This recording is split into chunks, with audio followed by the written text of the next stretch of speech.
season 2 is a massive success. The showrunners were able to relive the momentum of season 1 and at the same time avoid most of the controversies of last season, if you know what I mean.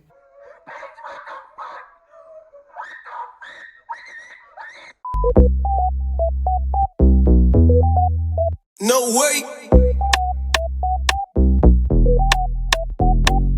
For the most part, the showrunners took less inspiration from the books and created a new storyline. However, by doing so, they also fall in the same patterns and the same stereotypes that we often see on screen when portraying black and brown female characters. And we need to talk about this. I see we have much to learn. For the purpose of this video, I'm going to be comparing Kate from the book, so Kate Sheffield, who I'm going to call Book Kate, and Kate from the show, Kate Sharma. Throughout the books, the readers are encouraged to root for Book Kate. She is this very refreshing character that you want to see win. Show Kate, on the other hand, can be best described as too rude, too standoffish. She often crosses the line into being very disrespectful, and it's kind of like the characters, by trying to recreate Book Kate, ended up creating this caricature version of the books. Miss Sharma, allow me to introduce you to... My mama is already in our carriage. Wow. They wanted to create this independent woman who knew how to speak her mind, but just ended up making her hangry and just bitter most of the time. And this is a phenomenon that we often see on screen, especially roles that are portrayed by black actresses or brown, in general dark-skinned women. The show tends to want to make them to be too strong, too tough, and just remove any ounce of femininity and any ounce of softness.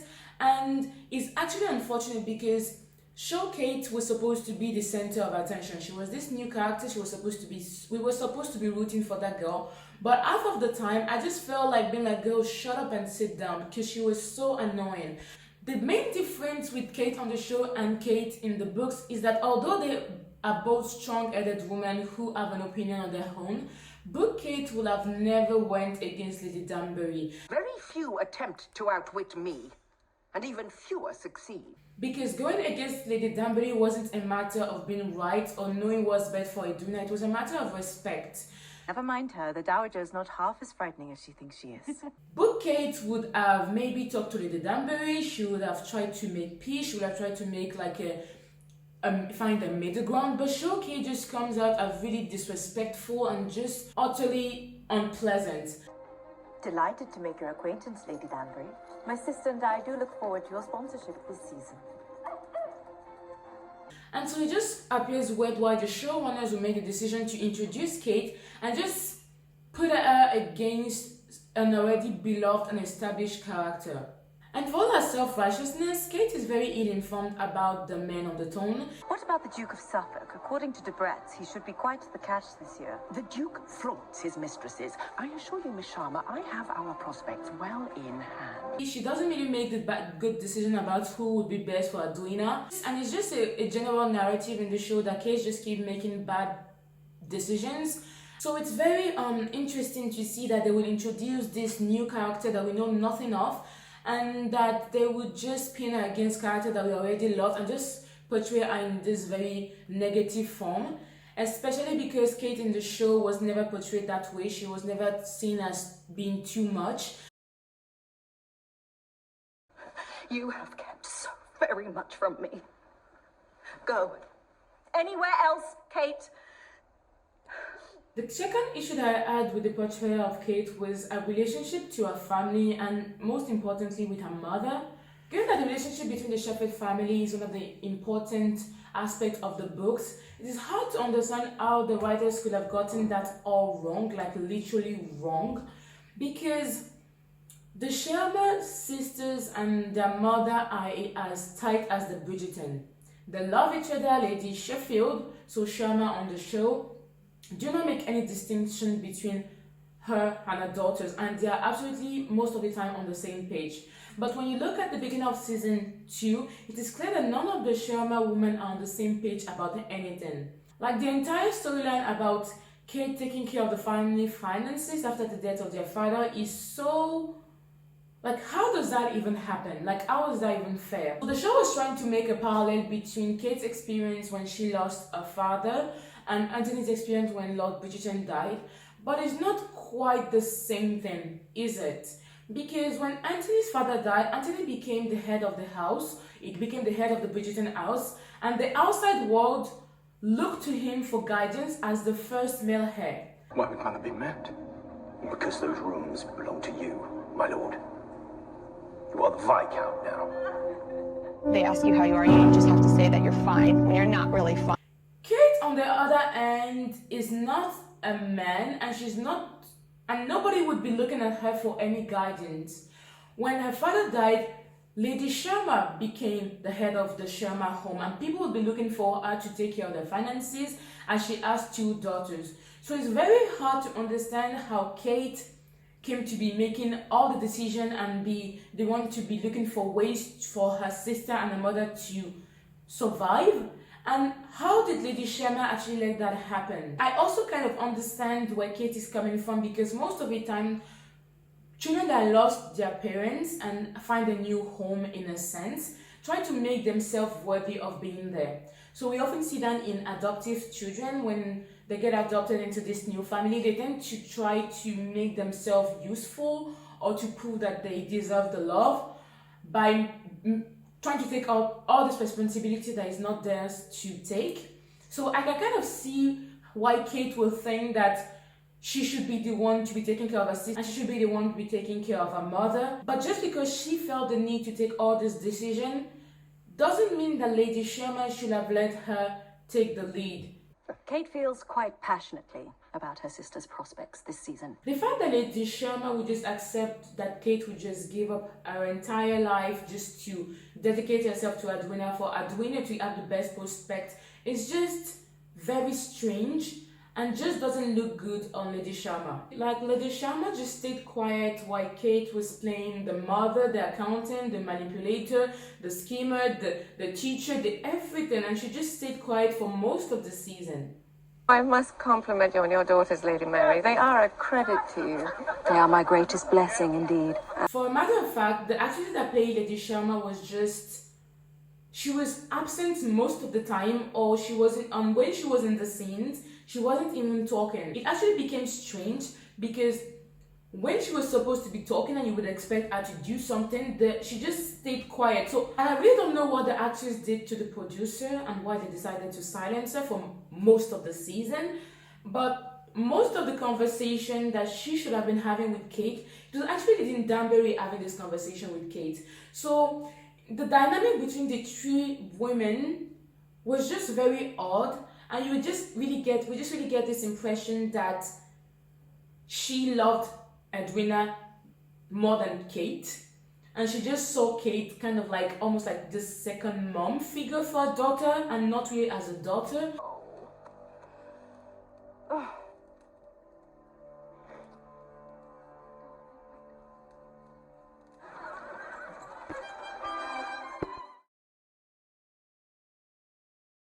Plus, what's the point of making a parallel between Kate's experience and Anthony's experience if you're not going to show Kate's experience? One of the things that was intriguing to see was that at the end of season 1, most people hated Anthony. Anthony came out as a douchebag in season 1. He came out as a jerk. And we can all agree that not everybody was a fan. It is not for you to understand. I must do what is necessary. You said you would always protect me. You promised to care for me, my lord. And now? What shall I do now? You shall leave. But where the writer did a really good job was giving him a redemption arc and actually make us empathize with him and his experience. One of the ways that they did that was showing his trauma with his father through flashback and what his experience was. Anthony's experience and just trauma in general was somehow mentioned by other characters throughout the show, but we actually got to see it for ourselves. So we actually got to understand why he behaved the way he behaved, and the reason why he behaved the way that he behaves is because of this responsibility. We were able to understand Anthony better, and we can all agree that right now Anthony is one of like the favorite characters in Bridgerton. The same wasn't done for Kate, because at the beginning of the season she was pretty much introduced as this very unlikable character, but they never really gave Kate a redemption arc. They never explained why she was so forced for Edwina to be the one to succeed. And I think that Kate's character as a believable character would have been better if the show writers have included scenes from India, and we would have actually been able to see in which ways exactly did she help her family and what she had to go through.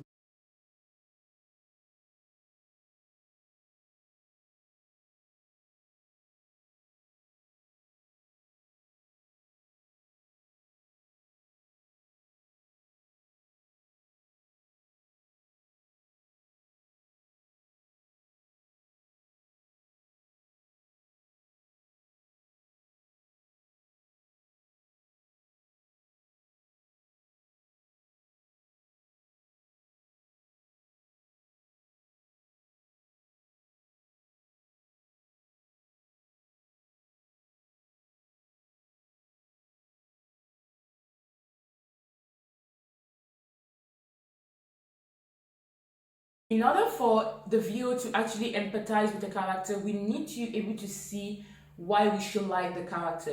And that's something that wasn't offered or done with Kate. And it's really intriguing because Kate is the second main character after Anthony. And it's just interesting why the writers didn't spend enough time making Kate a more in-depth and believable female lead, but spend so much time, so much precious minutes on sub-white plot. Yeah, and I'm gonna call it sub-white plot because why did we spend so much precious minutes on the fake rubies of the Scammingtons? And yes, the Scammingtons, because they're all family of scammers. Like the father in season 1 was a scammer, the mother is a scammer, Penelope is a scammer, the uncle is a scammer, Marina was a scammer, all family of scammers, and each season is kind of the same thing with the Scammingtons. They try to scam their way into high society and they fail. So it's really unfortunate that the writers didn't take time to actually give depth and a believable and an intriguing story to their brown skin lead, but spent so much time developing loose end subplot that didn't really fit the general narrative of the show. Like, we could have spent all that time getting to know Kate more as a character. Hell, we could have spent all that precious minute building Kate and Anthony up as a couple, and not just as two people lusting for each other who don't really have anything in common and just breathing in each other's face for like half the show. I did not ask for this. Apart from the absence of a backstory for the three brown-skinned women on screen, there was also a general absence of empathy for Kate that was kind of created by the showrunners, because Kate's struggles and experience were kind of used against her or completely ignored on the show. So, for example, if we look at this episode with Edwina, You view your youth and naivety as a hindrance, but it has shielded you in many ways. You do not remember when Appa died, when the world fell out from beneath us. And so, to save us from an even worse fate, I promised I would not consider myself until you and Mama were taken care of. I gave what I had without regret, and I would do it again, Bon. I still do it. I give what I have in order to protect you. so in this scene, Kate is clearly explaining to Edwina that it was really hard to cope after the death of her father, and she basically had to make these sacrifices, and that all the things that she has been doing for Edwina from the very first beginning. So basically, Kate is explaining, like, she's like, if you're not going to show my backstory, at least I'm going to tell you why I made the decision that I made. And so basically, she's explaining to Edwina that she made the decision out of love, and also Edwina cannot relate to what she had to go through. It really symbolizes the way Kate was treated throughout the show. She was either ignored, her experience and her sacrifices were either ignored or just used against her. And it's also interesting to observe that Kate was being painted in a negative light for all the things that Anthony was being praised for. or at least the show was trying to make us empathize for him. Anthony being too tough, Anthony taking responsibility, Anthony doing what has to be done, even if it's ugly and it's not all cute. They're all like, oh, poor Anthony. He had to take care of his family. He had to provide for his sister. He had to make all the tough decisions. He had to sacrifice himself for his family. Poor Anthony. But the way that same experience was used for Kate was like, girl, this girl can't get anything right. She's so annoying and she just, poor Edwina.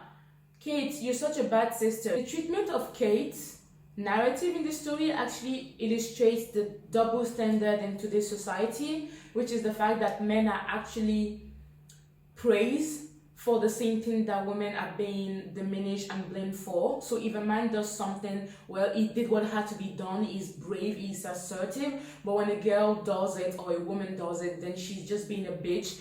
Like, how could Kate do that to her sister? Poor Edwina, Kate is a bitch. But when Anthony did it, well, poor Anthony, he did what had to be done. The most perfect thing for you to do now is not to dance, but to leave them all wanting more. I'm sure Edwina's absence will only make her that much more desirable. And not to say that the show were trying to make us hate Kate, but I definitely feel that they weren't going out of their way to make us empathize with her, even though she was the main character.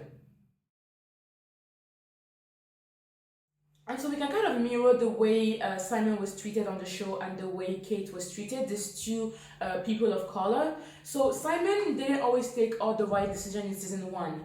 But the show actually showed us why.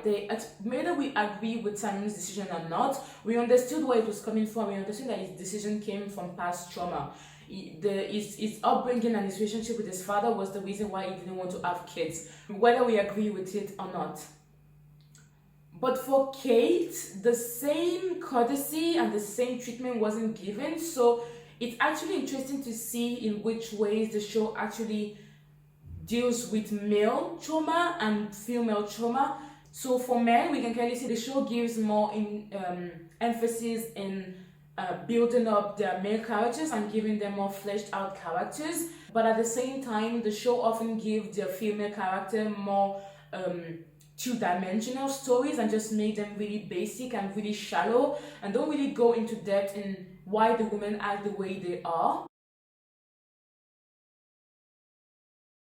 And we can also make a parallel and a comparison between the way the show treated Daphne in season 1, a white woman, and the way they treated Kate, a brown-skinned woman, in season 2, when they do bad things. Because Daphne did more crazy stuff than Kate ever did. Daphne was out here raping people up, right, and center. Like, girl, she was bad.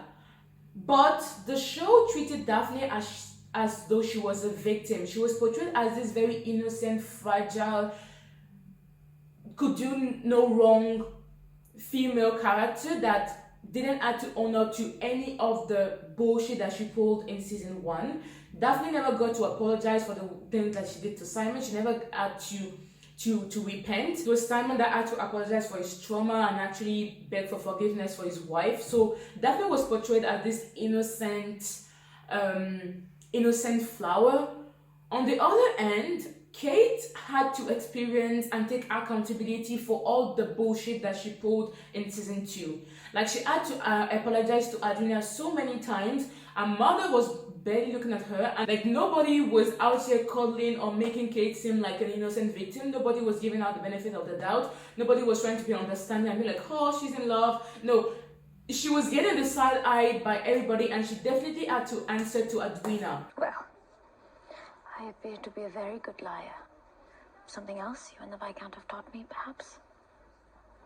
Edwina, what will it take for you to forgive me? And it's just come to show that women of color and white women are always treated differently on screen, especially when they do condemnable things. The other issue that I had with Kate was a relationship with Edwina. At some point, I really started to ask myself if the writer actually read the books or if they just like read a summary on Spark Notes and was like, yeah, we can fling it. Because the entire premise of the second book is that Edwina wouldn't marry a man that Kate doesn't approve of. And Anthony, while trying to marry Edwina, the incomparable of the season, decided that he had to win over Kate and get Kate's approval in order to marry her sister. So Edwina wouldn't marry anybody that Kate didn't like because she had such high regard for her sister. That's how tight both the Sharma sister were in the books. In the show, the impression that we got was that Edwina was going to marry Anthony even though Kate didn't agree, and she was the one that was trying to make Kate like Anthony because they were going to become siblings whether Kate liked it or not. Like, there was this change in the dynamic between the sister. It wasn't like, oh, I am gonna marry whoever you tell me to marry. It was like, no, I'm gonna marry this man, I better deal with it. That was kind of the impression that was given in the show. Ready to grant him your blessing, are you not? The entire invention of the love triangle was really unnecessary because Edwina in the book wasn't really interested in Anthony, but she was like, okay, well, I guess if he's a Viscount, then he can read, so I guess that's the closest I might get to a scholar. And if my sister likes him, then why not? But she doesn't really spend a lot of time with Anthony, and she doesn't really care. The way Kate and Anthony got together in the book was that when Kate was stung by a bee, my dog stepped on a bee. Anthony freaked out and thought that she was gonna die, and so he actually tried to suck the venom out of Kate's body in order to save her. But like, by doing so, they were caught by Lady Bridgerton, Lady Featherington, and some other women who basically came into the gardens and saw Anthony with his face on Kate's breast, basically, breastises. And they were like, what the fuck is going on? And he was like, no, I wasn't trying, I was only trying to save her. And they were like, yeah, sure, now you have to marry her. And Edwina in the books never cared. She was actually super happy for her sister, and she was like, yeah, you're going to finally find someone that you like. I'm so happy that you're settling down. And because it was a forced marriage, there was never any dynamic between the sister where Edwina was jealous of her sister, or she was bitter, or she was angry with her sister, because first of all, she was never in love with Anthony and she never really cared about him, so it was just another guy. Like, she didn't really care, and she was happy for Kate. In the show, for the purpose of drama, they created this grotesque love triangle. And you must be Miss Edwina. No. This is her sister, Miss Kate Sharma. And I was kind of sitting there like, how exactly is Edwina supposed to forgive Kate for that if she's really in love with Anthony? Like, how are you gonna deal with it? But of course, Kuma, yeah. So yeah, the show basically took this very easy, simple way out. They tried to kill Kate for some reason. Are we supposed to believe that this bitch ain't dead? Okay. And so because Edwina saw that her sister was gonna die, she was like, well, I hate you, but I don't want you to die, so I forgive you. I guess that works. The entire storyline when they made Edwina so intelligent and grown just because she got her heart broken was so funny to me. Like, I was just like, girl, if you don't go and sit your ass down and let the grown people talk for 2 seconds. He is the one I want, Kate. The Viscount. His family, this home, the life he offers me. 2 seconds later. I did not ask for any of it, Kate. And if you want to see my review of Edwina, don't forget to subscribe and hit the bell notification because it's coming. So that's it, guys. Thank you for staying till the end and watching this rant, commentary, or reaction, or whatever it was. Don't forget to click the notification bell if you want to see my reaction on the other characters in the season. So I'm definitely going to be coming out with more video about Edwina, about Penelope, that snake, and just in general. I'm going to be reacting more on the books and also on the future of the show. I'd also love to have your own opinion on the character of Kate. Do you agree that Kate could have been more fleshed out as a character? Would you have loved to see more of Kate this season? And which character did you love the most from this season?